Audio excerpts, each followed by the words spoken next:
Afternoon, everybody. My name is Mark Peralivas, and that rhymes with For All of Us, and I'm the People's Party candidate for the Guelph riding for the October federal election. I hope you vote for me. Today, I'm going to talk to you about free speech, and these are handout pieces of paper that I think are being handed out by People's Party candidates across Canada. And this is one of a couple that I've got access to, and people have been sharing with me and saying, you should do a video on these. And I agree.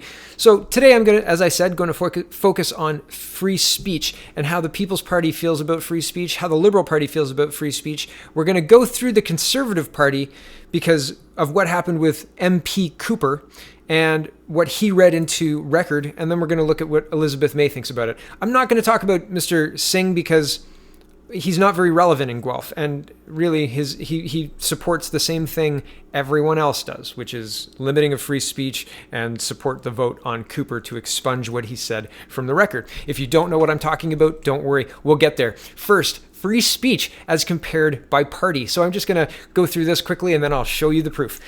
Maxime Bernier and the People's Party, they will protect free speech, follow existing criminal code for libel, slander, calls for violence. No to Section 13, allowing political parties to bypass criminal code to criminalize speech of their choice.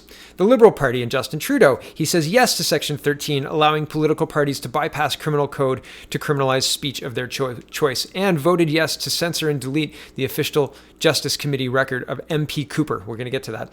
Mr. Scheer and the Conservative Party, yes to Section 13, allowing political parties to bypass criminal code to criminalize speech of their choice, abstained from the vote to censor and delete the official Justice Committee records of MP Cooper. However, I'll show you that he supported it. And deselected Salim Mansour, who's now a People's Party candidate, in case you hadn't heard, a CPC candidate, formerly, who speaks out against radical Islam. And yes, he's a strong voice within the People's Party speaking out against just that, radical Islam. Mr. Jagmeet Singh also supports Section 13, but I'm not going to read all that. He also agreed and voted to censor Ms. MP Cooper's Justice Committee records. And Miss May, Elizabeth May, voted yes to censor and delete official Justice Committee records of Mr. Cooper. So here's the proof. Here's Maxime Bernier saying he wants to protect freedom of speech. This is about 15 seconds of a Rebel Media video. Link is in the description below the video. You can watch it if you like yourself. Here we go. And we want a limited government in Ottawa, a smaller government, lower taxes, and more freedom for Canadians, including the fundamental freedom of speech, freedom of expression. And I'm very not so proud that I'm the only member of parliament right now who is ready to fight for freedom and freedom of expression. It's crazy. And so I'll leave that there. You can watch the whole video yourself if you like. Here's the National Post reporting about the Liberals, and they're playing with the idea of bringing back Section 13, a controversial hate speech law that was repealed in 2013. So this is the National Post reporting. Justice Minister David Lametti says he will look, quote, very carefully at a recommendation by a Liberal-dominated House of Commons committee that the government start consultations to revive a controversial hate speech law repealed in 2013 over free speech concerns. It is the latest sign the Liberals are seriously considering bringing back a version of Section 13 of the Canadian Human Rights Act, but one updated to target hate speech spread through social media. Section 13 made it a discriminatory practice to convey messages over the phone or internet that contain, quote, any material that is likely to expose a person or persons to hatred or contempt, as long as those people were identifiable on the basis of a prohibited ground of discrimination. Canada already has a criminal code provisions that prohibit the incitement of hatred against identifiable groups, the promotion of genocide, and the distribution of hate propaganda. A conviction comes with heavy penalties, including prison time. Given free speech concerns, however, the charges require the sign-off of an attorney general before being laid. But complaints made under Section 13 were dealt with through the quasi-judicial Canadian Human Rights Tribunal, not the courts. The tribunal could levy fines of up to $10,000, and issue cease and desist orders. Critics of the day, including many Liberals, argued the law was overly broad and had weak safeguards to protect speech rights. And there's more to this article as well, but I wanted to show you the Liberals, and this is the Attorney General who took over for Jody Wilson-Raybould after the SNC-Lavalin scandal broke. It was a 2-month story that just kept breaking. And why did it keep breaking? Because Justin Trudeau kept telling things that kept saying things that weren't true. So he kept having to go back and correct his story. Right. So here's Mr. Scheer on Section 13. And, well, not Section 13, sorry. He is speaking about MP Cooper. And this is a big deal because MP Cooper was part of the Justice Committee on online hate speech. And so he came to work one day when they were doing a hearing on online hate speech, ready to discuss online hate. And then he got sanctioned for it. Here's how. National Post is reporting. Scheer removes MP Michael Cooper from Justice Committee over comments. Andrew Scheer says he has removed Michael Cooper from the Justice Committee over comments the Conservative Member of Parliament made earlier in the week. The Tory leader says it was insensitive and unacceptable for Cooper to quote the suspected Christchurch shooter to a Muslim witness during a parliamentary hearing. Cooper has apologized for reading an excerpt from a manifesto written by Brenton Tarrant, accused of killing 51 people at 2 New Zealand mosques, to the witness.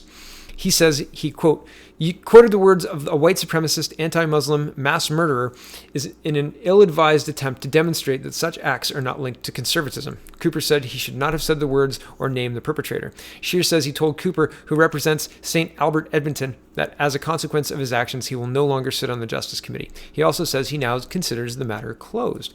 Here's what Mr. Cooper said. Here's his words verbatim as they're the recording from the Justice Committee that have now been legally disappeared, gone, didn't happen, didn't exist. So you were listening to words that were never uttered in the Justice Committee, except for the fact that they were. But everybody's agreed that they will be deleted and are deleted. And legally, this didn't happen.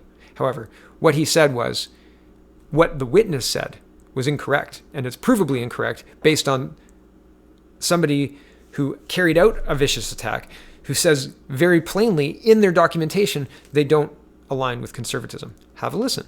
He didn't say anything hateful. All he did was read facts into the record on a hearing for online hate speech, using online hate speech that was posted on Facebook.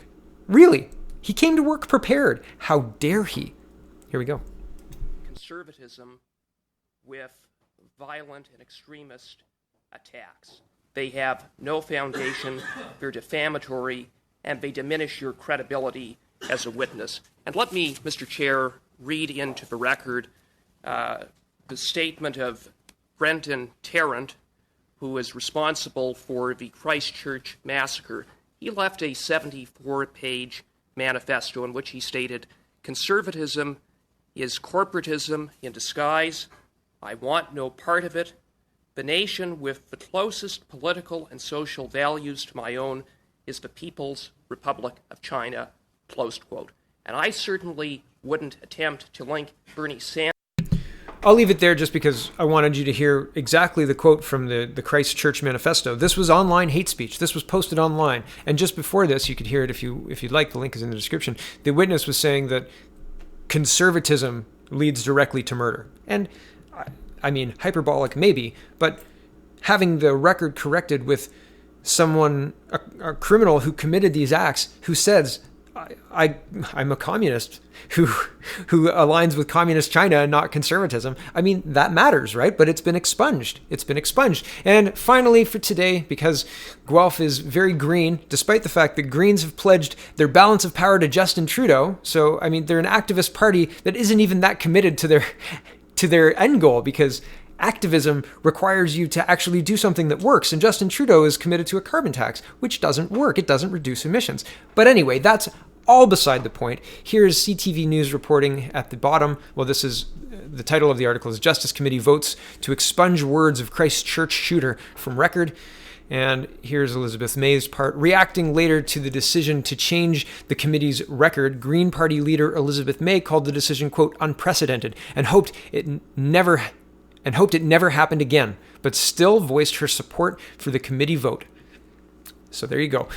All of these people, other than Maxime Bernier, support the expungement of MP Cooper's words at the Justice Committee and support some kind of reinstatement of Section 13. Mr. Bernier is saying we have in law, encoded in law, already tools to deal with this. We don't need to make special laws. No to Section 13. And he's fighting for free speech. So there is a stark difference between Maxime Bernier and the People's Party of Canada and the rest want to limit your free speech.